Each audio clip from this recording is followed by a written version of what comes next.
What's good, everybody? Welcome to the podcast, JohnnyVTV live on this Friday, December 2nd. Joe, it's December already. What is going on here? It I was don't just know. Thanksgiving. It was Thanksgiving, and now Thanksgiving has come. It is gone. We stuffed our faces. It was good. The turkey was good this year. Usually, I'm not a fan of turkey. How are you, pal? Why are you not a fan of turkey? I mean, like the turkey part, I enjoy, but it's got to be cooked a certain way. Sometimes it's too dry. I definitely do think like you need gravy. The stuffing needs to be made a certain way, right? So I guess like if you have a bunch of the sides, right, like the sweet potato sides, the cranberry sides, depending on how you make the stuffing, right? And all the other flavors kind of blend in and maybe take away the fact that it's a little dry. But I'm just not a fan of turkey itself on its own. Like if I'm going to like a cold cut sandwich or something, like I'll go to like have a roast beef sandwich, like salami, ham. Like I'll go on down the line before like I'm thinking of like I want a turkey club or something, you know. Or you just like rattled off a whole bunch of stuff? I mean, listen, I'm a simple guy. Like I'm simple. Like I like my mashed potatoes. Like mashed potatoes over everything, bro. Like Mac and cheese you know too. what I Yeah. forgot to do, and I'm just thinking about it. I forgot to go on Instagram and do my famous annual tradition of reposting that it's almost time for turkey sandwiches on The Sopranos. Every Thanksgiving I do it, and I forgot this year. Damn it. Not happy about it. No. You could bring it back next year. I have to. But all right, man, it's week 13. You know, the season's really starting to move along. Playoff pictures are crystallizing just a little bit. We have an idea who's going to at least be in the running. For instance, we know Buffalo, Kansas City, or Miami is going to be the one seed in the AFC. Most likely Kansas City unless they happen to trip and stumble. But that being said, before we get to the actual games, give me your favorite matchup of the week. Doesn't have to necessarily be a game. It could be a player matchup. I'm a big – there are a couple of really good matchups this week, right? Jets-Vikings is interesting. 49ers against the Dolphins, that's interesting. The Chiefs and the Bengals, does Jamar Chase play? That's interesting. The one that I'm curious about the most is that Tennessee-Philadelphia matchup. I think that's quietly going to be one of the best games of the weekend. And I want to see what happens because Tennessee lost a game last week against Cincinnati where they didn't have Joe Mixon, they didn't have Jamar Chase, right? And both teams kind of look flat. And that was a game that I think if the Titans really, truly wanted to punch themselves as a true contender in the AFC, they would have handled business. They did not do that. I'm curious how they rebound on the road against a team right now that is locked into the number one seed in the NFC. That's fair. I think, excuse me. I think the fact is you have a team like Philadelphia. They have been wire to wire the best team in the NFC. The problem is, though, there's a lot of these teams that are right hanging around them, Dallas Cowboys being one of them. The Niners now are a team that's starting to sniff around Philadelphia. And I just don't buy the Eagles as this well-oiled powerhouse machine that everybody else does. They have problems in the run game, defending the run game, I should say. They're looking a little bit hit or miss on offense these days. I just think they're beatable. We saw them almost lose to the Colts. The Colts make one more play, then we're talking about Philadelphia possibly be playing in the the 5 seed in Wild Card Weekend because Dallas overtook them. So I think they're beatable. And it's a team like San Francisco, I think, is the breadwinner in that conference because they have everything anybody else has. They made it to the conference championship last year, Joe. They are a team that has proven that they can get there, and they are a team that has all of the pieces on both sides of the ball, stars, and even their guys that aren't stars are still good enough to compete. I think we lost Joe, but in any case, I think San Francisco is the team that is going to cause a lot of problems. I have a ticket on them to win the NFC. Also, I took Seattle Seahawks to win the Super Bowl, but that's not actually because I believed the Seahawks are going to win the Super Bowl. It's more about what I hope is Seattle ends up playing San Francisco in the NFC Championship game. Not, I don't know if that's going to happen. Hopefully, we get a little lucky with some draws. The way we didn't get my Toronto Blue Jays to play the Houston Astros, in the divisional round. But I think ultimately here, it should Seattle get in, right? Seattle gets in the playoffs, and now they're going against other teams. Now it gives me a chance to create equity by hedging and betting against the Seahawks because I have a solid stake in them to win it all. Yeah, there was a reason why I specifically mentioned the Titans and the Eagles game, and we did this a couple weeks ago with Taylor, that 5.5 figure. Now the line has since moved, but it opened at 5.5, and it opened the Titans getting 5.5 on the road. So what's that called, Joe? What's that called? What was it called? I forgot. I'm not going to move on until you. No, I gotta go to. Please just move on. The Royal Mint. The Royal Mint. Okay, there we go. The Royal Mint. Yeah. So I always tell people the caveat is it has to close at 5 or 5.5. Okay. Because I understand what people are thinking, and I had to wonder that myself. The first couple of years I started really locking in on this. I was like, oh well, what happened? They were 5 or 5.5 most of the week, even though they closed at 4.5. Doesn't matter. They have to close at 5 or 5.5. Good to know for future reference. But we could see some late money coming in on Philly, push that little nudge it up there to a nice solid even 5, which would well be in the wheelhouse. Sure. Will be well in the wheelhouse. Absolutely. So give me a read on this game in particular here, because this is the one I wanted to touch first. I think this has major implications, like I said, across the board in the NFC. Do you think the Titans ultimately come away with not only the cover, but the win in Philly off a bounce-back loss against the Bengals? For some absurd reason, I really like the Titans in this spot. I do. I don't know what it is in particular. It feels like the Eagles, like you alluded to, they're 10-1, sure, but they haven't really looked like a true 10-1 team here recently.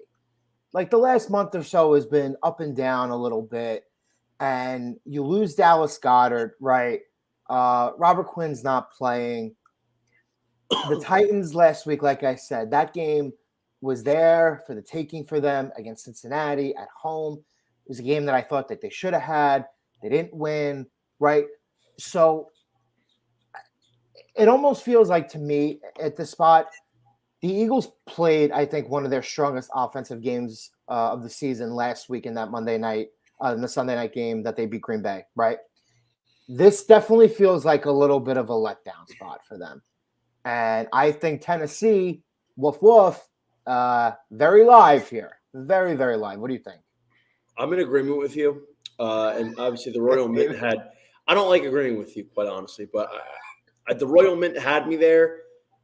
But aside from that, matchup-wise, Derrick Henry's been a little quiet in the ground game the last few weeks. I don't know if that's because teams are figuring him out a little bit more in terms of, plugging run lanes and making him go side to side instead of north and south. Or, listen, the Titans' offense hasn't really blocked that well. So we could say, oh, Henry's been bad, but the line hasn't blocked. I watched that game against the Bengals last week. I was like, bro, he has no run lanes.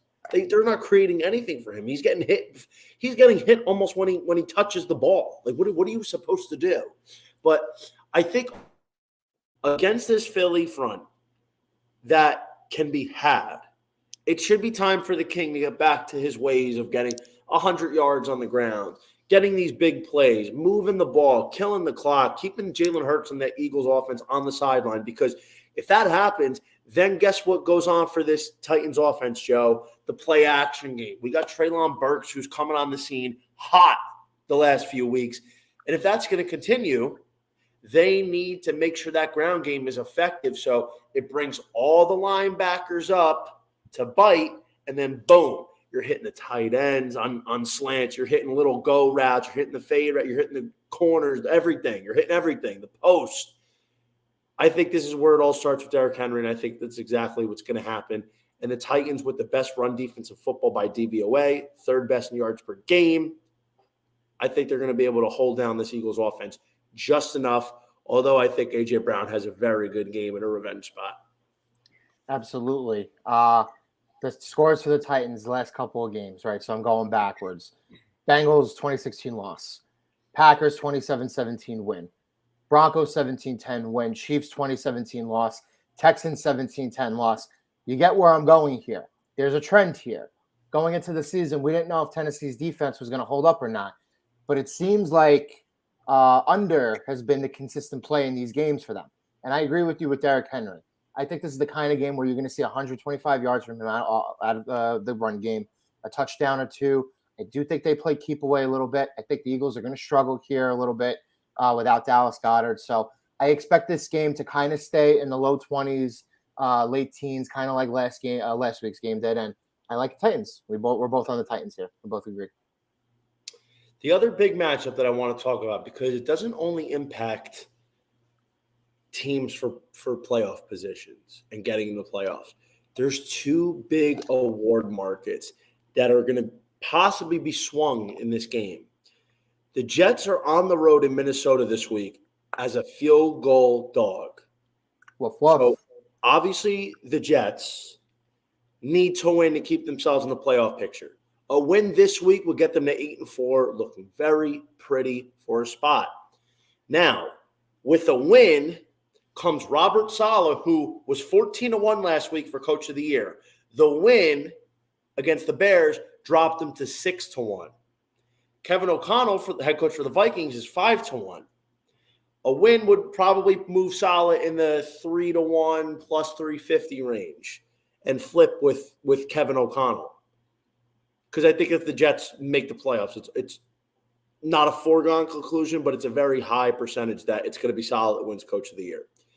Now, on the other side of the ball here, Justin Jefferson, who's leading the league for Offensive Player of the Year, is going against Sauce Gardner, leading the league for Defensive Rookie of the Year. Now, it seems like Sauce, he looks really good for this award right now, so I'm not too worried about this one way or the other. But Justin Jefferson's neck and neck with Tyreek Hill and even Jalen Hurts right now, so there's a lot at stake, including playoff matchups here. Joe, do you think the Jets get this done on the road? Oh, boy. There's also one other piece of the puzzle here. It's that if the Vikings, I believe if they win the NFC North. I don't think if they win, they would need a Lions loss. But if they were to lose, and I think the Lions were to lose, I think they might be able to clinch in that scenario. I'm not entirely sure. May have to double check that for me as I rant. The Jets are interesting to me because what do we think of Mike White? Now, as a Jets fan, right, I'm waiting for the other shoe to drop. I look at this guy and I'm like, you did this last year against Cincinnati, right? And I get the Chicago Bears are not really a good team. But Mike White came in there and he threw for 300 yards and 3 touchdowns, and they beat the snot out of them, and they won by 3 scores in a game at home in the rain where the Bears were leading in the second quarter, and they took care of business, right? Based on what I've seen, right, like I want to say this guy's flash in the pan, but he looks like a good player, right? So this is the test game, right? This is the test game because Jets fans, the universe likes to kick us right in the you-know-what. Anytime you got hope, guess what? Boom. You get taken down, right? The line opened up at 3.5, which is fair, right? But now it's moving in the direction of the Jets, right? So there's some money coming in here on the Jets, right? The Vikings' lone home loss this season was that debacle that I think if you play that game 10 times, they probably beat the Cowboys at home 7 or 8 of those times based on what we've seen from them this season, right? But everybody thinks the Jets are a live dog, right? I happen to think they're another live dog too. I do. But what this game is ultimately going to come down to is, are they going to use Sauce Gardner in one-on-one coverage with Justin Jefferson and try to erase him that way? Or are they going to try to double team Justin Jefferson? I don't know if that's the brightest idea in the world, right? But I do think the Jets are a live dog here. That 3-figure is so hard to deal with. because I could see a scenario where like the Vikings win this game like 27-20. All right, and, like, who Mike wins? White has Who a good wins? game. Who wins? Who do you got? If something is telling me the Jets are going to win this game, I don't know why. I do not know why. I think this is the game that Mike White is going to win, and everybody's going to say to themselves, "Oh my God, maybe the Jets actually figured like out the quarterback situation after 50 years." Because they haven't had a good quarterback in 50 years. Ken O'Brien was okay. He wasn't great. Boomer Esiason was solid. He wasn't great. Vinny Testaverde was a cast-off. He wasn't great. Chad Pennington had the arm troubles and the noodle arm, whatever. Mark Sanchez, game manager. They haven't drafted a Joe, quarterback who since. wins? I don't need the preamble here. Just with the history. I'm going I'm- down history lane here. I'm grabbing the Jets with the points. Something is telling me grab with the Jets with the All points. right. Well, I hate agreeing with you here because I'm taking the Jets +3. I think they're going to win the game outright. I would also hit them on the money line. Am I But crazy for that? more importantly, I think ultimately the side is if you like the Jets to win, I would rather take Robert Saleh to win Coach of the Year. Because what happens is, like I said, if the Jets win and they're 8-4, then their last 5 games, they realistically, or the last 6 games, they need to win 2 of their last 6.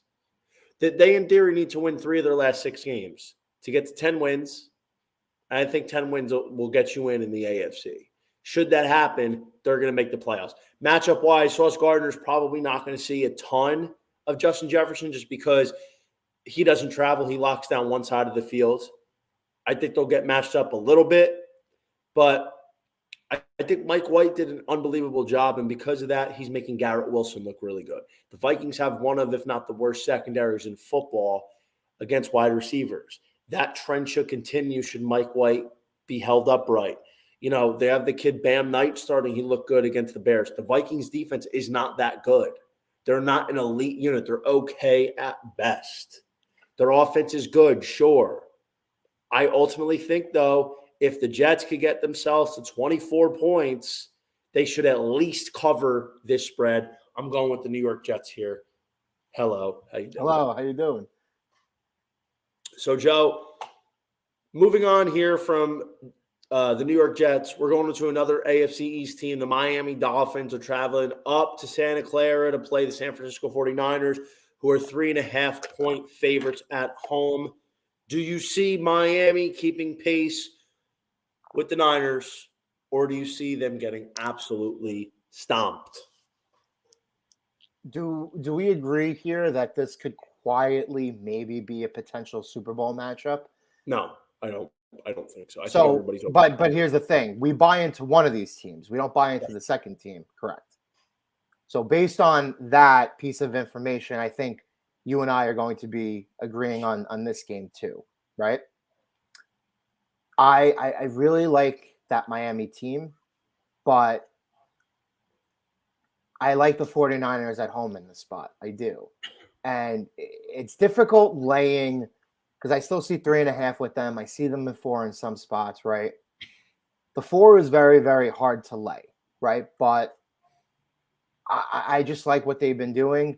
I think that they're finally getting into a rhythm.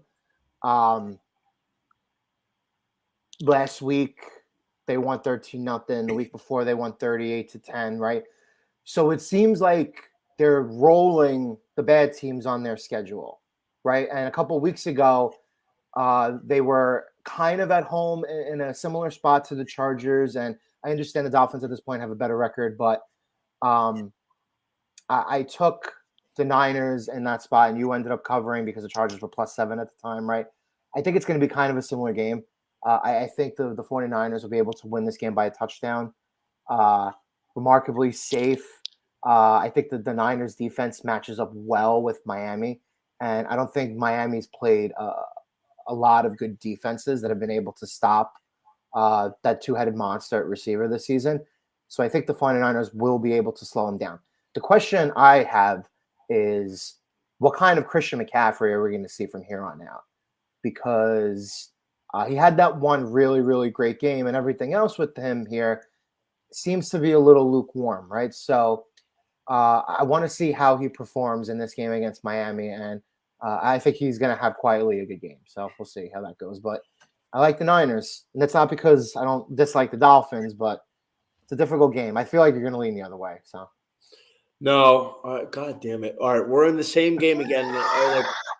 I know this is it's listen, we didn't just FYI, we didn't plan this. Like this is nothing no, that we planned. I don't even think you had any idea, where I was going until just now. no. Like until I introduced the games. The reason here's the thing.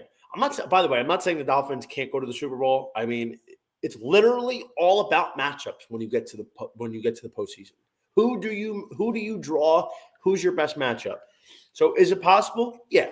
I mean, I personally don't think it's likely, but in any case, what I think is San Francisco 49ers have a distinct advantage of this, and this is why. The Miami Dolphins lost their offensive tackle, one of the best tackles in the game, Teron Armstead, mid-game against the Texans. The Dolphins put up a 30 beat in the first half of football against Houston last week. Teron Armstead goes down. The Dolphins don't score again. And the Texans don't have anything close to a pass rush as the San Francisco 49ers do. Not to mention, they're also going to be without their other tackle, Austin Jackson, who, Joe, is on the other side of the offensive line for the 49ers. Who will they be going up against? That's right, Nick Bosa, in other words, my defensive player of the year candidate. I think this is a bad matchup. I do. I think the Niners are just going to rush for Joe. They're going to rush for the whole game, and they're going to drop 7 to stop the pass. And there'll be times where they rush 5, maybe 6 and blitz here and there. But it's like they're going to be able, I think, to get to Tua mostly all game. I think you're going to get Tua off his spot, and it's going to be very difficult for them to hit those big plays against the 49ers that we've seen from Waddle and Tyreek Hill this season. And I agree. I just think it's a bet. The Dolphins are a good team. It's a poorly timed matchup for them. That's the thing.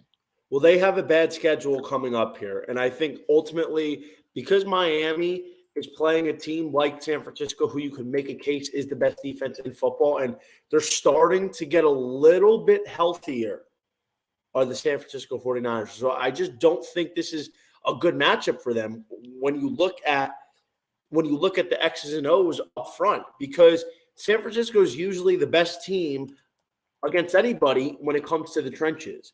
Like I'll tell you what I do like in this game. If you don't want to touch the spread at all, I like the under. Love the under in this game. You like the under? Why is that? I do. You just think there's gonna be a lot of running? Yes. So here, just for everybody, here's what the Miami Dolphins have to deal with. They're at San Francisco this week. Then they're at the Chargers next week. Probably just going to stay on the West Coast. They return to the East Coast, and they're right at Buffalo. Then they come home to play Green Bay. Then they go up to New England. Then they come home to the Jets. That is a very difficult schedule. Say Miami loses 1, 2, 3. Say even Miami goes 3-3 down the stretch, and they finish a solid 11-6. If that's the case, they're probably looking at the 5 seed. And not that they can't do it, because the 4 seed that they're probably going to have to play is the AFC South, and they're probably going to play a team like the Titans, who's most likely going to clinch this award here, or the division here. But listen, this is a big difference here, and I think we might a little bit. I just think the matchup favors San Francisco a little bit more here. I think McCaffrey, who dodged the serious injury, is going to be fine, ready to go, and causing his usual problems for opposing defenses. Yeah, that Miami schedule is difficult. I think there's a possibility they actually finish 2-4 down the stretch. They might. They might, dude. Listen, this is not an easy schedule. If they lose this one, it's tough sledding. This is tough sledding, even in the revenge game for Mike McDaniel, Jeff Wilson, Raheem Mostert. Like, San Francisco has a very tough defense to beat, and I just don't know how much running they're going to be able to do. Throw the cover 2 shell, keep the big plays to a minimum.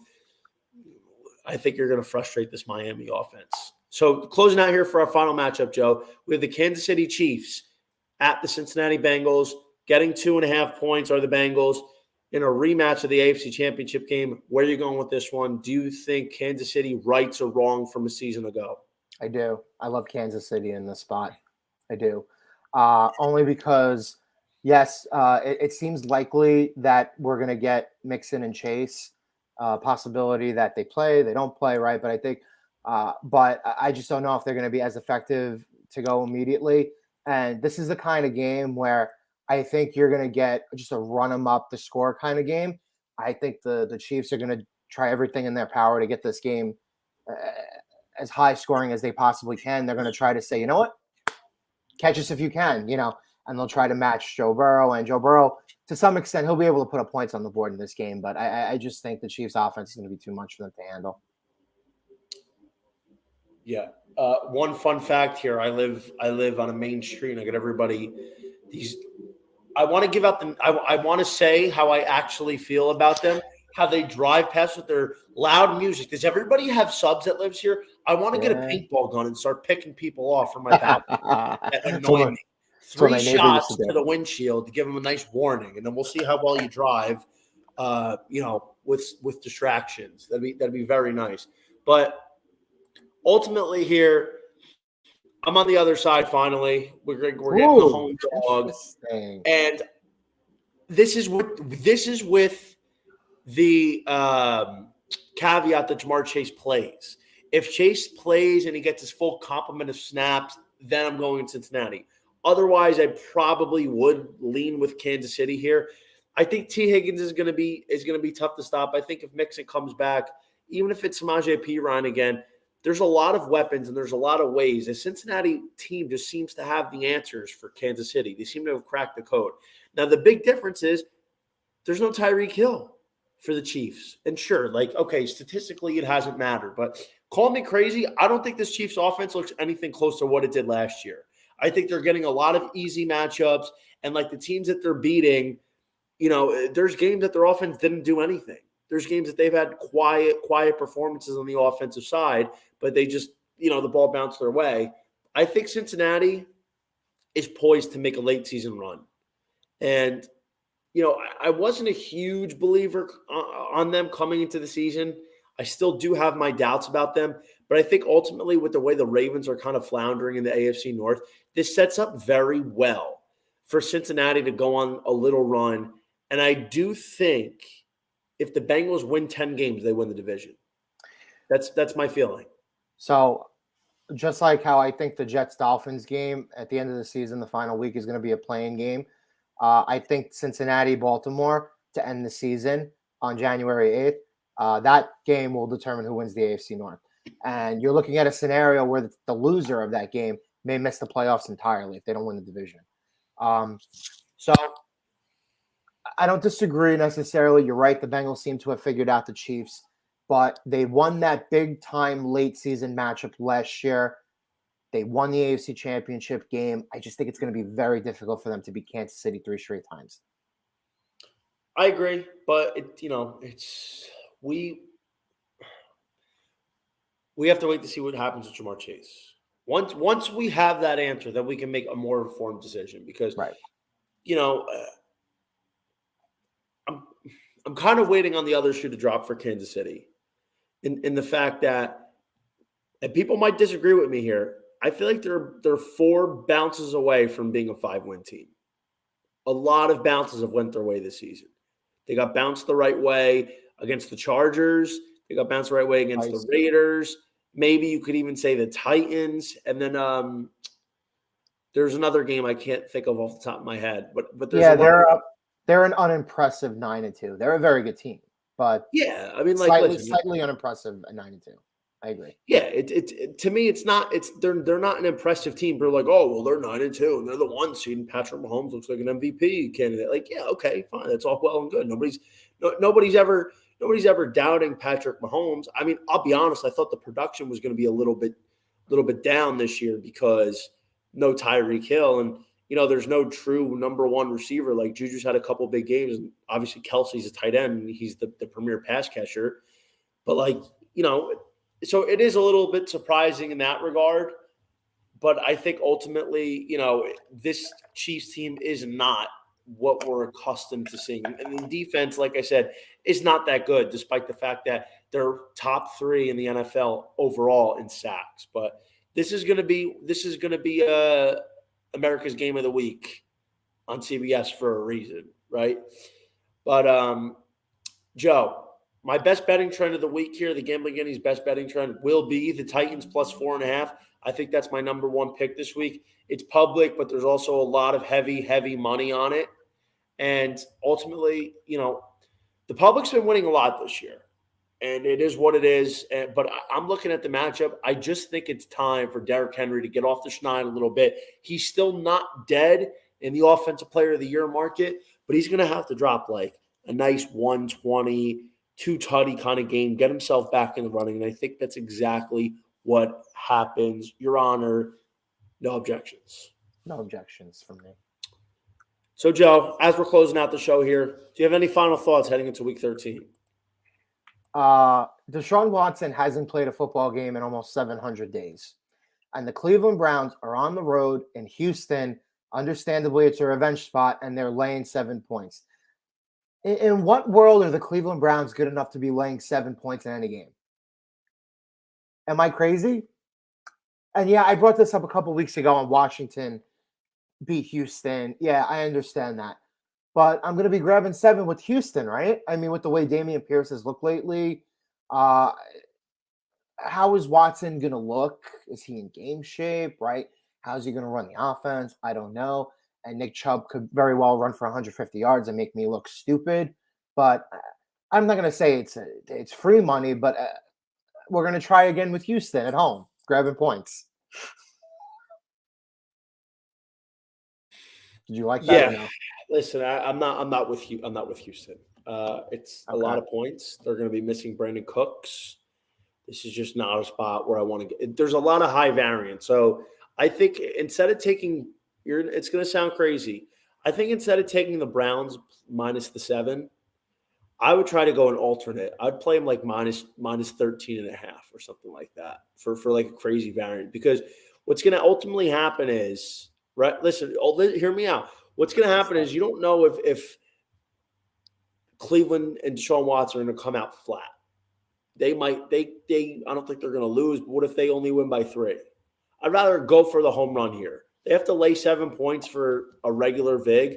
Go shoot for the stars, man. There's a big variance of what could happen. Watson could look great in a revenge spot, come back, and boom, here you go. And they win by 3 touchdowns. So, I think ultimately that's where I would lean there. I'm looking at a game we didn't discuss, the Seattle Seahawks minus 7 at the Rams. Yeah, you love that spot. It was the game I was going to mention. I was like, you know what, Johnny's going to say that game. So yeah, Seattle's an absolute wagon. Seattle's a wagon. I was disgusted how they score 34 points, but they piss away all those points. Let the Raiders drop a 40 beam. Josh Jacobs puts up 300. Come on, bro. In what universe is this going to happen, bro? I mean, come on. Let's be real with ourselves for half a second here that we're letting Josh Jacobs set records on us. I don't think so. But in any case here, this is a bounce back spot. Yeah. There's nobody playing. Yeah. Nobody playing for the Rams. No. Stafford's not playing. Kupp's not playing. Allen Robinson's done. Aaron Donald. Yeah. Darrell Henderson's not there anymore. Donald, right? They're in total disarray. They look flat. They got no life. I think they're ready for the offseason. Their year's over. They're writing it off as, you know what? We won the Super Bowl last year. This year we were decimated by injuries. This went wrong. That went wrong. But you know something? We have talent. We have a good coach. Right. Last week against Kansas City kind of seemed like a very lay down spot. Like they were on the field, but they weren't really on the field. Right. So I'm with you. Seattle's probably pissed about last week, rightfully so. And the 7 figures a little high, but they're a very good team. They're the second best team, I think, in the NFC West. The Rams are in total tailspin, and I'm with you, pal. Yeah, I would put Seattle. Seattle's one of my favorite plays this week. I think they're going to get right. They're really pissed off, and this is an important win for them because the fact is they don't have the tiebreaker to the Niners. They're going to play them pretty soon, but They're not even in the playoff picture as of right now because Washington refuses to die. Can they just die already?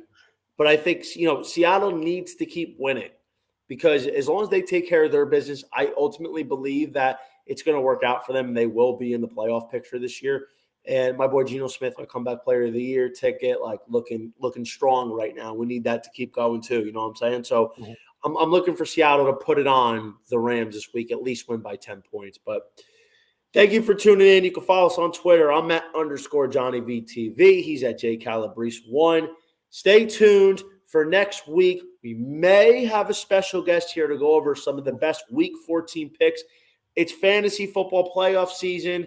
Hope everybody has a great week filled with winners. Hope your team wins. See you next week.